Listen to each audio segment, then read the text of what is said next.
Hello, this is Daniel Grady with a quick look at the markets for today, Friday, June 13th.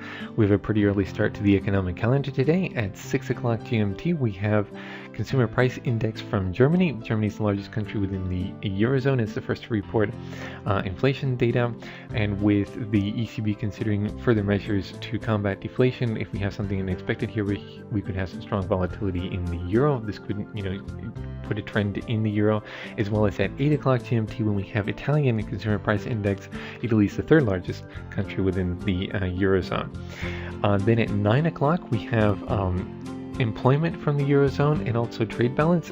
Employment isn't all that important for the euro, but it could have generate some volatility in European stocks, especially if we have something really unexpected.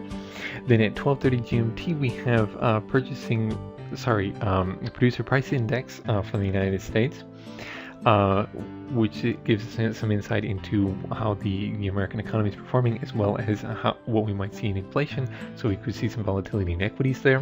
And then at 1:55 in the afternoon, we have the University of Michigan Consumer Confidence Survey. This is preliminary for the month of June.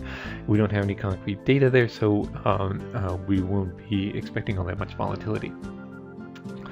The S&P 500, we'll start with the S&P 500, continuing to move on its correction on the downside yesterday, which isn't all that surprising considering the geopolitical risk at the moment. During the Asian session also, stocks started to move on the downside, even though they paired a good deal of their losses by the end of the session.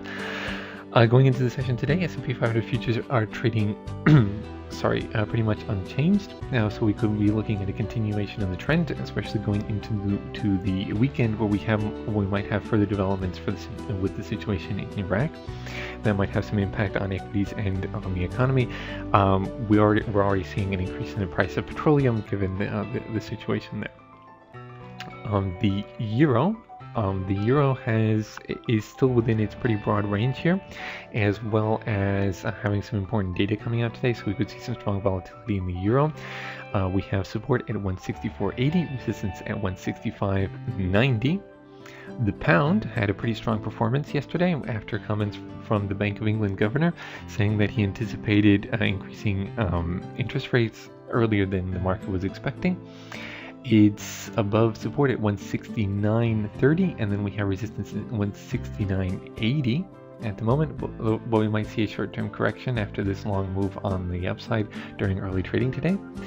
The yen yesterday continued to move, the dollar-yen pair continued to move on the downside, which reflects further strength in the yen. However, there's been a little bit move on the upside during early trading today. We have a range of 101.25 to 102.25 support resistance respectively, which has been keeping this currency pair in check for several months now.